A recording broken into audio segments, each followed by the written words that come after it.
Uzr ya Rasululloh. Sizni hayotingizda juda ko'p qismidan bexabar bo'lgan bo'lsak, uzr. Hammasini o'rganib chiqishligimiz albatta mahol. Ammo biz harakat qilyapmiz, izlanyapmiz, o'qiyapmiz, o'rganyapmiz.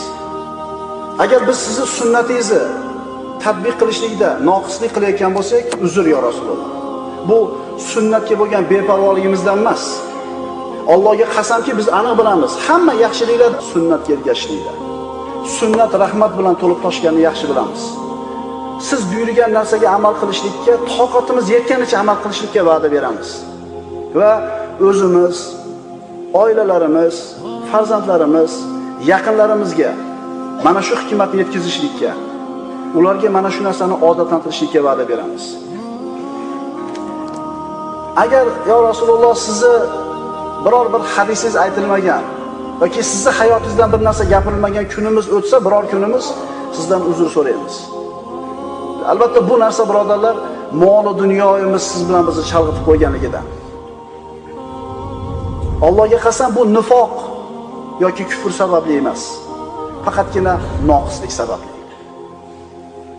Allohga qasam, yo Rasululloh, bizni qalblarimiz sizga bo'lgan muhabbat bilan to'lib toshgan. Siz bosgan tuproqni yaxshi ko'ramiz. Siz yashagan shaharni yaxshi ko'ramiz. Siz o'zingizga maskan tutgan yurtni yaxshi ko'ramiz. Sizdan ajralishlikka sabr qila olmaymiz yo Rasululloh. Havzi Kavsar oldida siz bilan uchrashishlikdan umidimiz bor. Ummatingizdan bo'lgan ayrim kishilar siz haqingizda ilmsizligi sababli, siz haqingizda yomon gumonlarga borgan bo'lsa, uzr. Ularni bu johilligi faqat shariatni bilmaganligidan, dinidan bexabarligidan. Biz bilamiz, sizni halimligingiz bunday ummatingizni johilligidan ulug'roq. Faqatgina ularda tarbiyasi noto'g'ri bo'lganligi uchun shunday gumon qilishyapti. Ular faqatgina manhaji noto'g'ri bo'lganligi uchun, g'arb ketidan qo'yayotganligi uchun va ularda malaklarning fitnalariga uchraganligi uchungina siz haqingizda noto'g'ri gumonga borishyapti. Kim saodatligi, kim baxtsiz, kim hovuz oldida siz tomonidan kutib olinadi-yu, kim haydaladi, ana shu kunda bilib olishadi. Agar yo Rasululloh sizni ummatingiz hozirgi kunda siz xohlagan suratda bo'lmasa yoki siz yaxshi ko'rgan maqomda turmagan bo'lsa, bu narsa uchun ham uzr so'raymiz. Bu faqatgina to'planib qolgan narsa va ajdodlarning qolgan xatolarining natijasi. Ammo endi biz to'g'ri yo'lga qaytyapmiz. Islomiy da'vat yana yangitdan yarqirab gullab yashnaydi. Ummatingizdan bo'lgan kishilar o'zlari yo'qotib qo'ygan asl boyligiga sekin-sekin qaytishyapti. Shubhasiz bu mana shu narsa qaytishlik haq yo'lga, ummatni azizlikka olib boradi. Inshaalloh bu yo'lda sabr qilamiz, mehnat qilamiz, davomiy bo'lamiz, Allohdan sobit qilishligini so'raymiz qadamlarimizni. Qaranglar-da, siz bilan biz hamchi 100 yildan keyin mana shu yerda o'tirganlardan bittamiz bo'lmaymiz. Rozimisizlar? 100 yildan keyin bu yerda o'tirgan odamlardan bittasi qolmaydi. Xuddi 100 yil burungilardan birortasi qolmaganidek. Rasulullohga duch kelgan kunimizda bizdan savol so'ralsa, uyalib qolmaymizmi?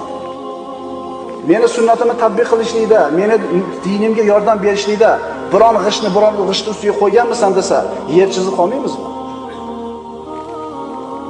Payg'ambarimiz aytganlar, ummatimdan bir toifa haqda zohir bo'lgan hollarida bardavom bo'lurlar. Doim haqda turadi ular.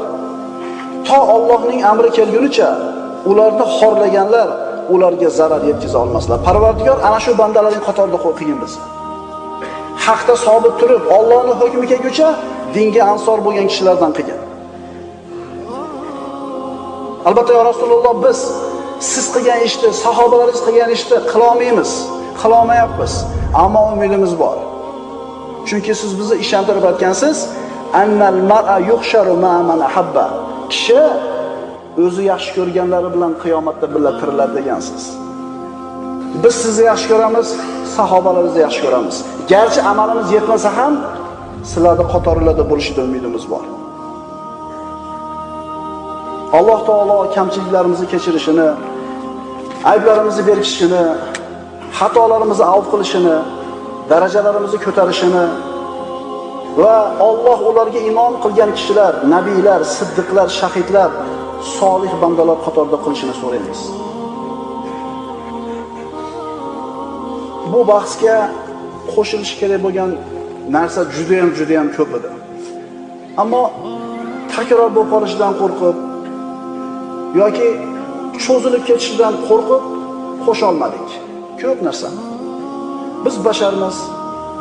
Xato qilishlik basharning tabiatida bor narsa. Bu bahsimizni Imom Shofiyning bir ajib so'zi bilan yakunlaymiz. Imom Shofiy o'zini risolasini tugatib 80 marta tekshirib o'qib chiqqan. Xato kamchiligini har o'qiganda bir narsani tuzatgan. Har o'qiganda bir narsani tuzatgan. 80 marta takrorlab o'qib chiqib, oxirida o'zining shogirdi, o'quvchisi Muzaniga qarab, Alloh taolo o'zining kitobidan boshqa har qanday kitobni benuqson bo'lishini xohlamadi deb buyurgan ekan. Albatta bu bahsda nuqson kamchiliklar bor. Alloh taologa istig'for etamiz. Ammo bu Payg'ambar alayhisalomning o'zini ummatiga tanishlikdagi qilingan kichkinagina bir harakat edi. Alloh subhanahu va taolo mana shu darslarda aytilgan, o'qilgan hikmatlarga amal qilishlikni hammamizga nasib qilgan bo'lsin. Xato kamchiliklarni o'zi avf qilsin va Payg'ambarimiz sollallohu alayhi vasallamning suhbatida bo'ladigan solih bandalar qatorida qilgan bo'lsin. Aqulu qawli hada va astagfirulloh li va lakum. Assalomu alaykum va rahmatullohi va barakatuh.